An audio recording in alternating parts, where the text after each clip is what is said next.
अस्सलाम वालेकुम, कैसे हैं जी आप लोग। सरगोदे का एक नौजवान और वो परेशान है, बीवी उसकी कत्ल हो गई और वो ये सोच रहा है कि मैं अपना इंतकाम किससे लूं, इंसाफ किससे मांगूं और किसके खिलाफ जाऊं।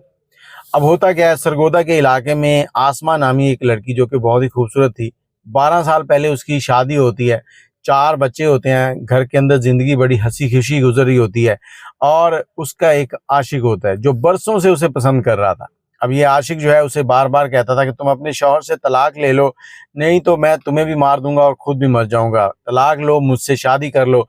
आसमा बेचारी अपनी इज्जत बचाने के लिए ना तो अपने शौहर को बता पाई, ना ही अपने वालिदैन को, ना ही किसी और को। खामोश थी कि शायद ये जुनूनी शख्स इसको अकल आ जाए और ये समझ जाए।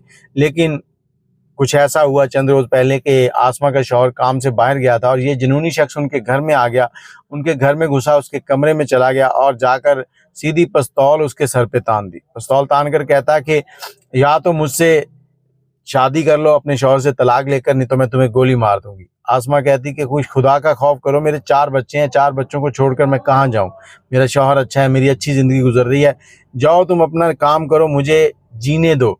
लेकिन ये जुनूनी शख्स सीधी गोली उसके माथे में मारता है और वहीं पर वो गिरती है और चंद लम्हों में वो ठंडी हो जाती है। अब ये जुनूनी शख्स देख रहा था कि मैं क्या करूं और फिर इसने वही पिस्टल अपने सर पे रखा और गोली चला ली।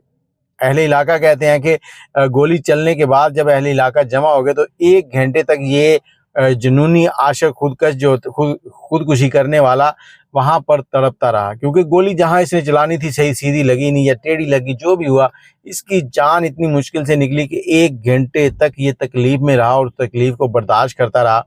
और उसके बाद अब वो 4 बच्चों की माँ और उसका जो शौहर है वो परेशान है। 4 बच्चों की माँ दुनिया से जा चुकी है, एक हुस्न उसका जो है वो उसका कातिल बन गया। घर वाले और अहले इलाका कहते हैं कि वो बहुत खुश इखलाक थी, हमने कभी उसके बारे में कोई ऐसी बात नहीं सुनी, कभी नहीं सुना कि वो किसी के साथ कोई आंख में टक्का कर रही है या कोई उसका कोई इस तरह का चक्कर है। ये जुनूनी आशिक पता नहीं कहाँ से आया और कैसे आ गया और इनका हंसता बसता घर उजाड़ गया। अब मैं ये वीडियो आपको इसलिए सुना रहा हूँ कि जितनी भी हमारी माएँ बहनें हैं, कई बार इस तरह के मामला होते हैं, कोई लड़का किसी लड़की को छेड़ता है, लड़की बेचारी अपनी इज्जत बचाने के लिए अगर घर पे बताए तो भाई या वालिदैन पहले अपनी बेटी को डांटते हैं कि तुम्हारी गलती है, फिर आगे का काम करते हैं। आगे तो जाते ही नहीं है। बच्चा अगर पढ़ रहा है, बच्ची पढ़ रही है तो उसको स्कूल से बंद करवा देंगे, तुमने पढ़ने नहीं जाना, ये नहीं करना, वो नहीं करना।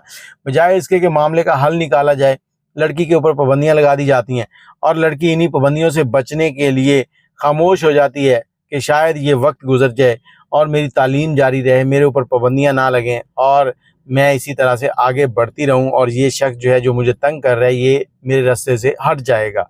लेकिन होता इसके बरक्स है, जुनूनी लोग जो होते हैं वो किसी भी हद तक जा सकते हैं।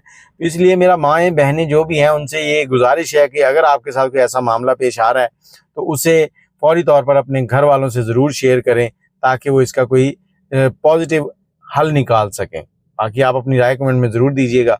अगर आपके पास कोई ऐसी कहानी है तो हमसे ज़रूर शेयर कीजिएगा। 03002520 629। अल्लाह हाफिज़।